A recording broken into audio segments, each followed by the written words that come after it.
Lewis Hamilton's contractual situation with Mercedes is yet to be confirmed, and it seems like the delays have been motivated by a financial reason.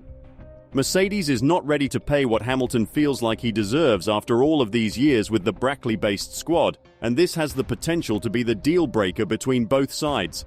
Join us as we go through the latest developments in events between Hamilton and Mercedes, as well as why the team is reluctant to give him the ambassador role, one that the seven-time world champion is desperately seeking. Lewis Hamilton has seen a drop in the performance of his team since 2022, and although the latest upgrades are showing that they can fight for the championship sooner rather than later, his contractual situation is one that keeps getting delayed week after week. After the Canadian GP offered no answer on the commitment between Hamilton and Mercedes, the entire F1 world was left in question marks all over again. Is there any trouble in paradise between arguably the best driver of all time and Mercedes, the team that won 8 consecutive Constructors' Championships with Hamilton in the lead? The question to this answer is, yes, there is. And it's not purely a financial dispute that Hamilton has with Mercedes, as the team won't cry that much about paying him what he feels he deserves. But it's the ambassador role that keeps the contract talks way harder than they are supposed to be. We keep hearing from both Wolff and Hamilton that signing the contract is just a formality at this point. But when you keep hearing the same message for a couple of months, you start to ask the real question: why isn't this formality done once and for all? Before we go into the main issue, the ambassador role, let's discuss the contractual requirements that Hamilton made towards Mercedes. As of now, the seven-time world champion is paid around £35 million per year, with a bonus of $15 million if he wins the championship. Obviously, this is very unlikely to happen in 2023 with Red Bull's dominance, but given the fact that the W14's upgrades seem to have worked wonders on the car, combined with the 17% extra wind tunnel time, we might be in for a huge surprise in 2024. But until then, Hamilton needs to sign a contract so that we can see him racing with Mercedes, and for the first time ever, the second driver in his team is one that can frequently challenge him for the primacy of being the #1 driver in the team. This is something that Hamilton did not anticipate would happen before Russell signed with Mercedes back in 2022, but nonetheless, the seven-time world champion now requires the £15 million bonus to be included in the regular $35 million that he would receive at the end of the year. This is something that, if you are Mercedes, you shouldn't have any issues agreeing to, according to the laws of logic, right? After all, he did win 6 championships for your team and make Mercedes one of the best, if not the best, teams in Formula One right now.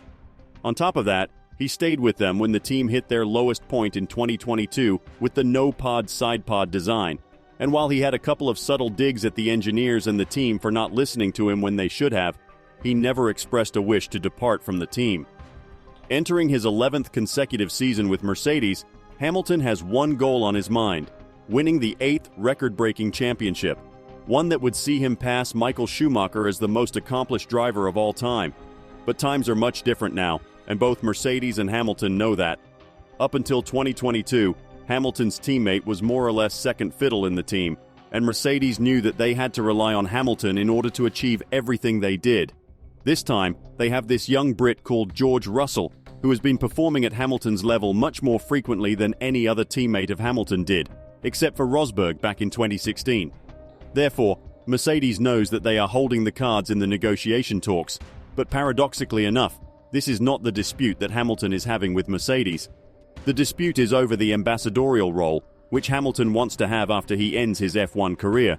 The reported talks are that Hamilton wants a one-year contract that would guarantee him £50 million, regardless of whether he wins the championship or not. And when this contract ends, he would retire and focus on promoting Mercedes on the outside, something that Mika Häkkinen and David Coulthard did for Mercedes and Red Bull, respectively. After all, this would have nothing but benefit for Mercedes, and if you have one of the greatest drivers in the world to promote your brand, you have basically struck the jackpot. But the amount of money that Hamilton is asking for is something that worries the team, as the initial reports say that he is seeking around £200 million for around 10 years of being the team's ambassador.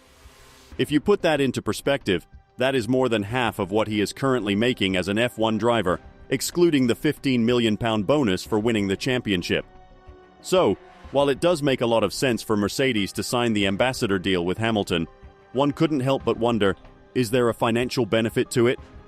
The extraneous details are something that is keeping the team on its toes, and while they do not want to offend Hamilton with a low-blow offer, they certainly want to hold their own ground and show the seven-time world champion that they are not a team to be messed with. Now, the pressure is on Hamilton to lower his demands, and many F1 experts believe that there is literally no way that Hamilton would consider a move to Ferrari or an early retirement if this doesn't see the daylight. So, while we were hoping to see a bit of drama with Hamilton threatening Mercedes to leave for another team, it's obvious that he is not the one having the upper hand in the contractual situation with Mercedes, as their future is young and bright with Russell. But having spent so much time with the team, it is only right for him to demand what he is demanding. The only question is whether the team will be prepared to pay him that much money for being the ambassador of the team. Even Hamilton himself said that he plans on remaining at Mercedes a lot longer after his F1 absence, as he went on to add, "I plan on staying longer. It's just not set in stone how long. I plan on staying with Mercedes for the rest of my life. That's a definite. It's more figuring out what we are going to do down the line. Even beyond racing, I want to be building with Mercedes. And there is a lot that Mercedes can do. It's not just a car manufacturer. We had a good meeting recently. They're very complex contracts. So, it's not just a simple driving contract." Furthermore, Hamilton went on to say that he is not willing to say what he is trying to include in his contract, but his main goal is to optimize and continue the collaboration with such a great organization, as he described Mercedes, for years to come. He's broken almost every record there is to break, and while Verstappen is threatening to do the same to the seven-time world champions' records, it still goes without saying that Mercedes has a gem in their hands, and they are really contemplating a situation way longer than they are supposed to. Lewis Hamilton is also known as a human being who invests a lot in charities, and he is the direct inspiration for Mercedes' own diversity program, Accelerate 25, which is a scheme that aims to see at least 25% of the new employees come from a minority background. Furthermore, there were reports that Hamilton wanted Mercedes to directly fund his charity organization, Mission 44, which focuses on helping transform the lives of young people from underserved communities. This is something that definitely presents itself as a no-brainer for Mercedes. The economic and marketing impact that Hamilton has in the world is not something that you could question, and paying £200 million seems like a deal that every other team would be willing to accept. But given the proximity between Hamilton and Mercedes, it's very unlikely that he'll accept such a mission for another team, as it would make no sense for himself or for his brand. Therefore, although it sounds absurd and quite paradoxical, this could be the deal-breaker between Hamilton and Mercedes in their contractual talks. And while it's heavily expected that Hamilton lowers his standards, many fans came to his defense and said that Mercedes is the side that needs to pay for all the fruits they harvested during Hamilton's reign in Formula One. Which side are you taking? Let us know in the comments below.